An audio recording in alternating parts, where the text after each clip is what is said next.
The consistent effort of governments in India, the previous NDA government, which my party was leading, the present government headed by the Congress party, repeatedly have made efforts to increase the amount of engagement with Pakistan. But the content of that engagement really depends on the situation which takes place, depending upon the events which do happen in the relationship between the two countries. Now, we certainly do appreciate and realize that we have to keep Pakistan engaged in this whole process. The level of that engagement will depend upon the events that take place within Pakistan today. I must say that there is one course of events which could encourage it. Some people believe that Pakistan, though it may be in a hopeless minority, these people who believe this, but is in hope that there are some positive indications which come. Their media now has become a lot more independent. The judicial institution of the last 2-3 years has become a lot more independent. Hopefully their election process becomes a lot more independent. And then their middle class gets strengthened. Economic priorities start governing them.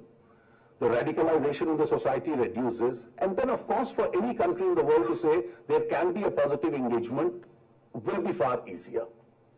But is that the likely course Pakistan takes?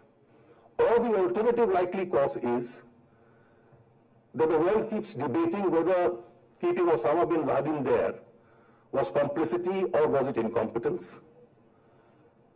The subsequent actions and the developments which have taken place are actually increasing the suspicion of complicity more than any other factor.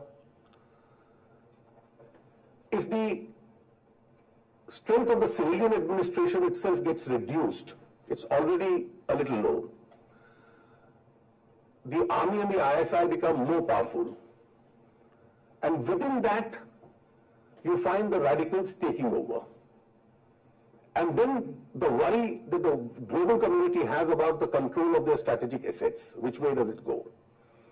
And the possibility of it falling into hands which are most undesirable. In such a situation, what would be the fate of such an engagement? Now, this is not a problem which is peculiar to India. We are going to suffer the most because they are immediate neighbors. We can't alter that geography. But the world at large, the United States, will also have to take a call as to what is the level of engagement. There is no substitute for engagement. But the point I wish to emphasize is we are conscious of the reality that the success of that engagement would really depend upon events that take place within Pakistan, which particularly determine the course as to which way Pakistan really moves. And therefore, if it does move in a direction which, as I indicated, which is a more positive direction, the engagement really can produce fruitful results, not so fruitful even otherwise. Nonetheless, the government of India of late has been attempting various methods. We've had, instead of a composite dialogue, we've had a dialogue of various fronts. Our Home Secretaries meet, our Commerce Secretaries meet. We are trying to expand the horizons of trade and various other interactions between the people so that we can, in other areas, at least work for normalcy. And see if that kind of an interaction does help us. That's a process which is currently on. But as I indicated, the outcome really will be determined by which way Pakistan does move. Another very important aspect in the region, of course, has been China and China's emergence as an important global power.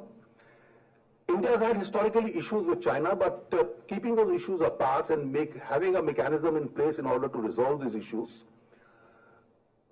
Both the successive governments have tried to resolve the issues. Prime Minister Vajpayee went there. Prime Minister Manmohan Singh have increased their engagement with China. We have mechanisms in place to resolve our border issues. Our trade, our commercial interaction with China is hugely increased. And hopefully, the environment which is being created does lead to a better relationship between the two countries as far as we are concerned. One important aspect also has been in the last 2 decades, the government of India's and successive governments, we've also had governments of which the left was a part, has evolved a policy in looking towards our southeastern and east-eastern neighbors. And therefore, the look east policy has been a very important priority as far as our foreign policy domination is concerned. Particularly in the context of even business and economic relationships with these countries, with the WTO dialogue almost at a standstill, Our regional alliances in this region have recently come up and have acquired an important relevance as far as our commercial dealings with this part of Asia is concerned. The last subject in my opening comment which I want to touch, of course, is one of the very important aspects of this relationship, and I consciously kept it as the last subject for no other reason. I wanted to dwell with it, is this last decade and a half of the Indo-US relationship. When the NDA government was in power, I think we made a very important beginning in re-establishing the Indo-US relationship. And the last decade with both successive governments, I think has been a great build-up of this relationship which has taken place. And today this relationship with various bilateral visits, with understanding in various areas, is a relationship which broadly has a bipartisan support as far as India is concerned. And I don't anticipate a situation where political changes ever in the future in India are going to seriously impinge upon this. If at all, this is a relationship which is going to grow. Particularly because this relationship also has a large popular support as far as India is concerned. And as I mentioned in my opening comments, that this was a relationship between two very important democracies in the world, where even the functioning of foreign policy domain is very, very transparent. And it's almost now developed into the word that we use after President Obama's visit to India. It's a strategic partnership between the two countries which has existed. Our assessment of the situation in Afghanistan and our desire to leave behind a stable, developed, peaceful Afghanistan, I think is an assessment which now broadly converges. Recent events have again brought about a convergence in our assessment of the Pakistani situation also as far as India and the United States is concerned. I don't think our assessments are different. Our level of engagements based on that assessment may be different because our own priorities in this regard may be a little different.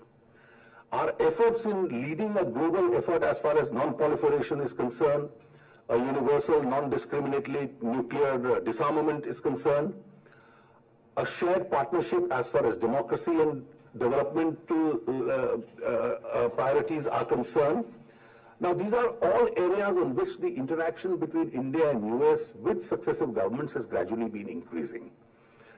Therefore, today our cooperation is in strategic areas, in energy areas, climate change areas, education, economy, trade, science, technology, and these are some of the broad priorities which we have. There will also be, and two large countries of this kind, and some assessments will always have different assessments on various issues. There can be trade talks, climate change talks, where our national priorities and national interests may dictate otherwise. But I think it's a relationship which can survive differences in some area and difference of perception in some other areas. But the broad fundamentals of this relationship are strong. And I see this as a very fruitful relationship which is going to leave its global footprints behind as far as our assessment of various issues within our region are concerned and as far as the larger global community is concerned. I have tried to keep my opening comments a little brief so that I'm sure there would be a large number of issues which our friends here have in mind on which they want to interact. Well, thank you very much for having provided me this brief opportunity.